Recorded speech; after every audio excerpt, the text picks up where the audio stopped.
ओम नमः शिवाय। बोलो शिव पुराण की जय। जय भोलेनाथ, जय माता पार्वती। स्वागत है आप सभी का हमारे चैनल योग तत्ववेदी गॉड एंड नेचर लवर में। आज हम सुनेंगे शिव पार्वती की एक अत्यंत अद्भुत और दिव्य कथा। भगवान शिव और माता पार्वती के विवाह की पावन लग्न पत्रिका की कथा है। इस कथा में छिपे हैं भक्ति, प्रेम और सनातन परंपरा के गहरे रहस्य। तो वीडियो को अंत तक अवश्य देखिए और बोलिए हर हर महादेव। अब बिना किसी देरी के शुरू करते हैं शिव पुराण में वर्णित यह पवित्र कथा। हिमवान का भगवान शिव के पास लग्न पत्रिका का भेजना, विवाह के लिए आवश्यक सामान जुटाना, मंगलाचार का आरंभ करना, उनका निमंत्रण पाकर पर्वतों और नदियों का दिव्य रूप में आना, पुरी की सजावट तथा विश्वकर्मा द्वारा दिव्य मंडल एवं देवताओं के निवास के लिए दिव्य लोकों का निर्माण करना। नारद जी ने पूछा, तात महाप्राग प्रभु, आप कृपा पूर्वक यह बताइए कि सप्तर्षियों के चले जाने पर हिमालय ने क्या किया। ब्रह्मा जी ने कहा, मुनीश्वर, अरुंधति सहित उन सप्तर्षियों के चले जाने पर हिमवान ने जो कार्य किया वह तुम्हें बता रहा हूँ। सप्तर्षियों के जाने के बाद अपने मेरु आदि भाई बंधुओं को आमंत्रित करके पुत्र और पत्नी सहित महामनस्वी गिरिराज हिमवान बड़े हर्ष का अनुभव करने लगे।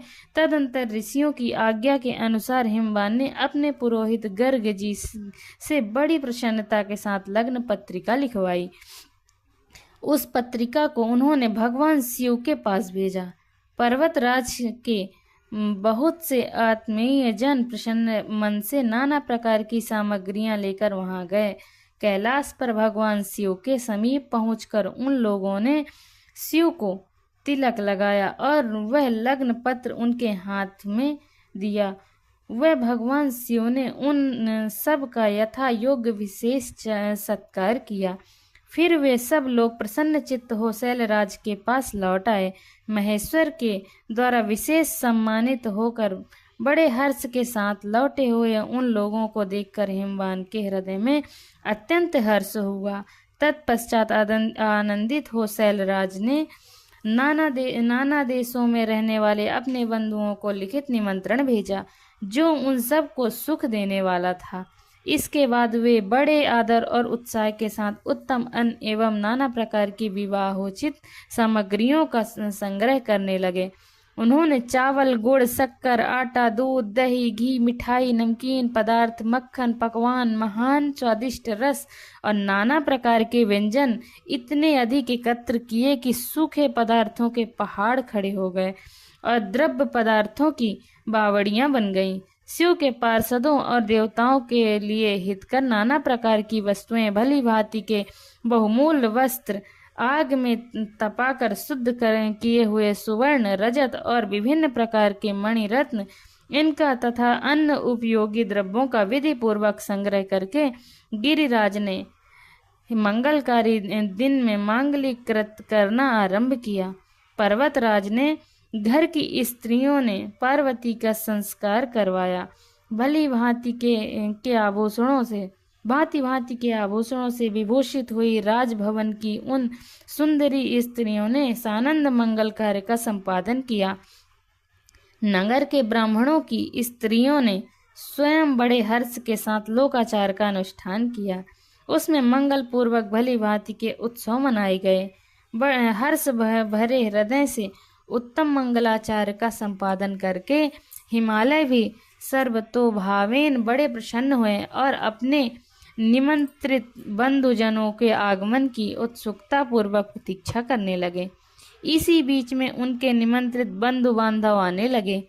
देवताओं के निवास भूत गिरिराज सुमेरु दिव्य रूप धारण करके नाना प्रकार के मणियों तथा महारत्नों के यत्न पूर्वक साथ ले अपने स्त्री पुत्रों के साथ हिमालय के घर आए।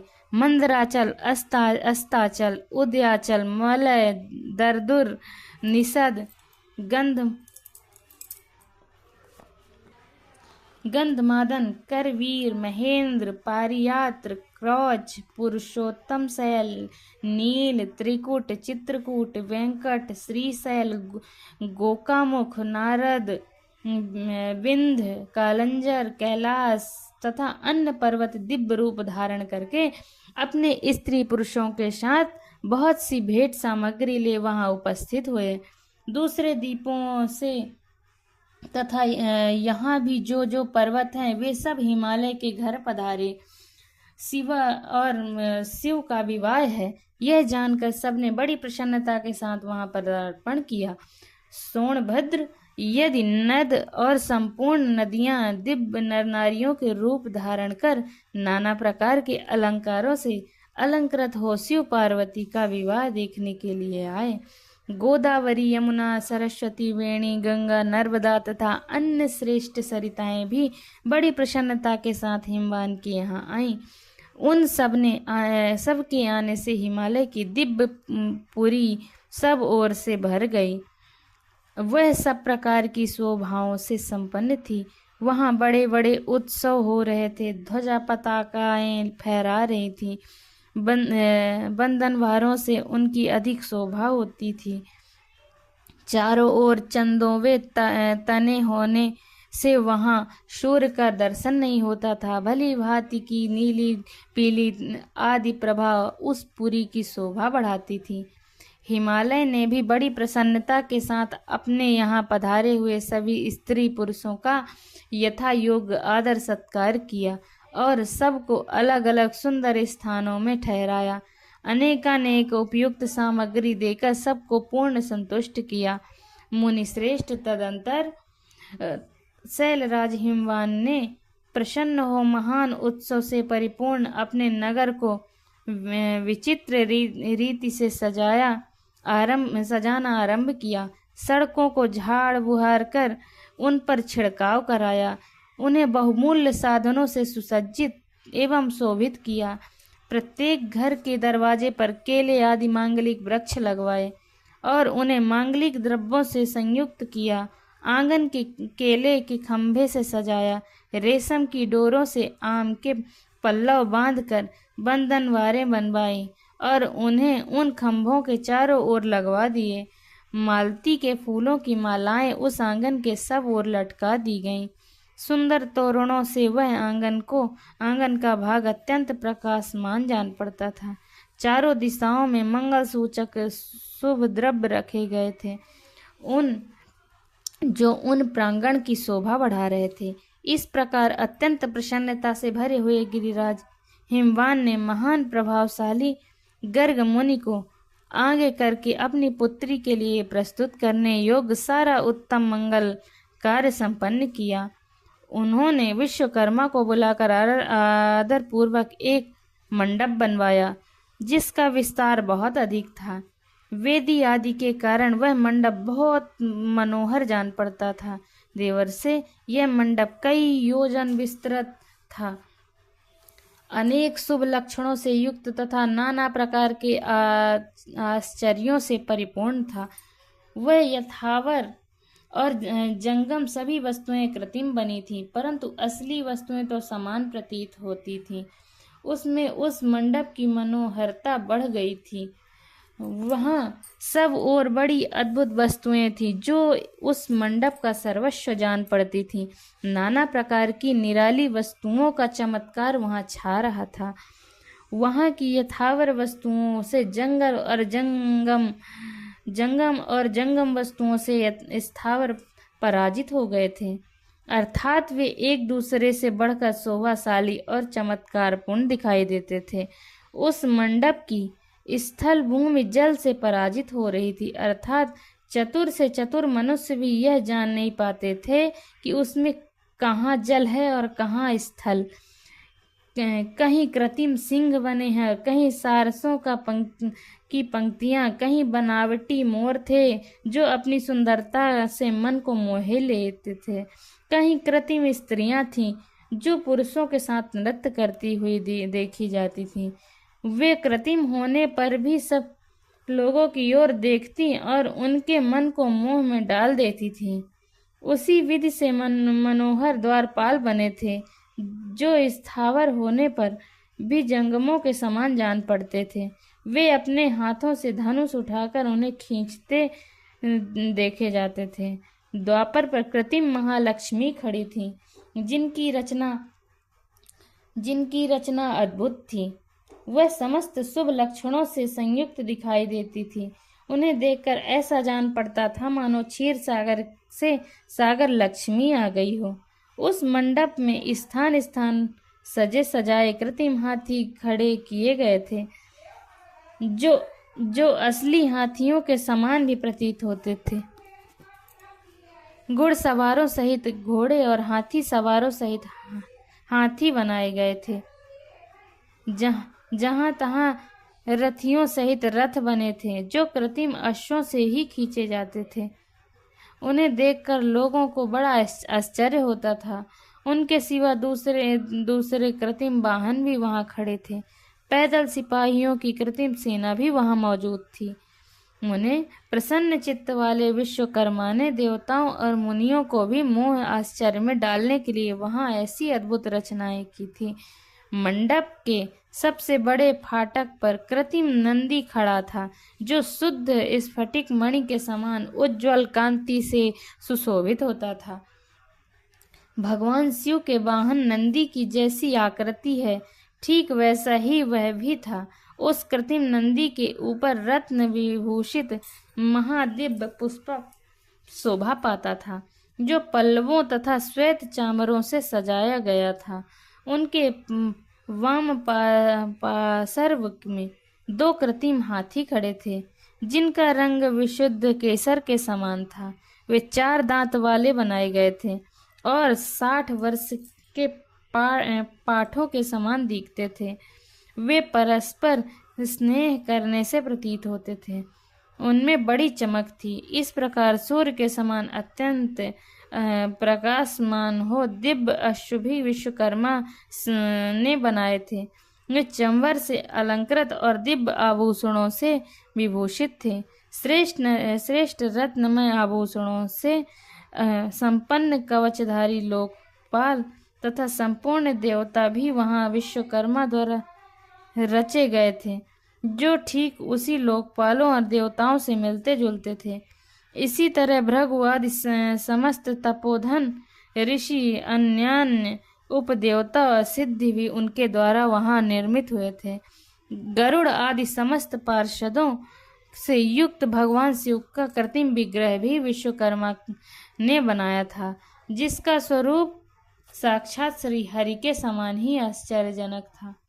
नारद उसी प्रकार पुत्रों, वेदों और सिद्धों से घिरे हुए मुझ ब्रह्मा की भी प्रतिमा वहां बनाई गई थी, जो मेरे समान ही वैदिक सूक्तों का पाठ कर रही थी। ऐरावत हाथी पर चढ़े हुए देवराज इंद्र भी वहां बल के साथ खड़े थे। वे भी कृत्रिम ही बनाए गए थे और परिपूर्ण चंद्रमा के समान प्रकाशित होते थे। देवर से बहुत कहने से क्या लाभ। हिमाचल से प्रेरित हुए विश्वकर्मा ने वहां शीघ्र ही संपूर्ण वेद समान के कृत्रिम विग्रहों का निर्माण कर लिया था। इस प्रकार उन्होंने दिव्य मंडप की रचना की। वह मंडप अनेक आश्चर्यों से युक्त, महान तथा देवताओं को भी मोह लेने वाला था। तदंतर गिरिराज हिमवान की आज्ञा से परम बुद्धिमान विश्वकर्मा ने देवता आदि के निवास के लिए उनके कृत्रिम लोकों का भी यत्नपूर्वक निर्माण किया। उन्हीं लोकों में उन्होंने उन देवताओं के लिए अत्यंत तेजस्वी, परम अद्भुत और सुखदायक बड़े बड़े दिव्य मंत्रों सिंहासनों की रचना की। इसी तरह उन्होंने मुझ स्वयं ब्रह्मा के निवास के लिए क्षण भर में अद्भुत सत्यलोक की रचना कर डाली, जो उत्तम दीप्ति से उद्दीप्त हो रहा था। साथ ही भगवान विष्णु के लिए भी क्षण भर दूसरे दिव्य वैकुंठ धाम का निर्माण कर दिया, जो परम उज्जवल तथा नाना प्रकार के आश्चर्यों से परिपूर्ण था। इसी तरह विश्वकर्मा ने देवराज इंद्र के लिए भी दिव्य, अद्भुत, उत्तम एवं समस्त ऐश्वर्यों से संपन्न ग्रह की रचना की। अन्य लोकपालों के लिए भी उन्होंने प्रसन्नता पूर्वक बड़े सुंदर, दिव्य, अद्भुत एवं बड़े बड़े भवन बनाए। फिर क्रमशः समस्त देवताओं के लिए भी उन्होंने क्रमशः विचित्र ग्रहों का निर्माण किया। परम बुद्धिमान विश्वकर्मा को भगवान शंकर का महान वर प्राप्त था, इसलिए उन्होंने शिव के संतोष के लिए क्षण भर में इन सब वस्तुओं की रचना कर डाली। तदंतर इसी प्रकार भगवान शंकर के लिए भी उन्होंने एक शोभाशाली ग्रह का निर्माण किया, जो शिव के चिन्ह से युक्त तथा शिव लोकवर्ती दिव्य भवन के समान ही अनुपम था। श्रेष्ठ देवताओं ने उनकी भूरी भूरी प्रशंसा की थी।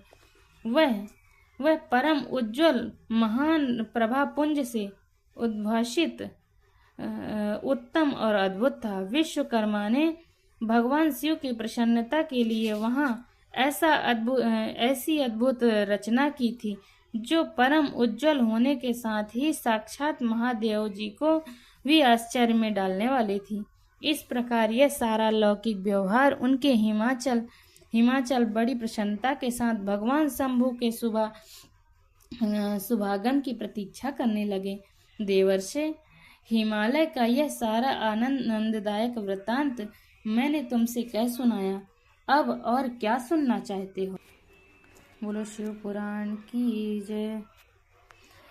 जो भक्तों, यह थी कि भगवान शिव और माता पार्वती की दिव्य विवाह पत्रिका की अद्भुत कथा। अगर आपको यह कथा पसंद आई हो तो वीडियो को लाइक करें, चैनल योगिता द्विवेदी को सब्सक्राइब करें और बेल आइकन को जरूर दबाएं, ताकि आपको ऐसी धार्मिक और पौराणिक कथाएं सबसे पहले मिलती रहे। हर हर महादेव।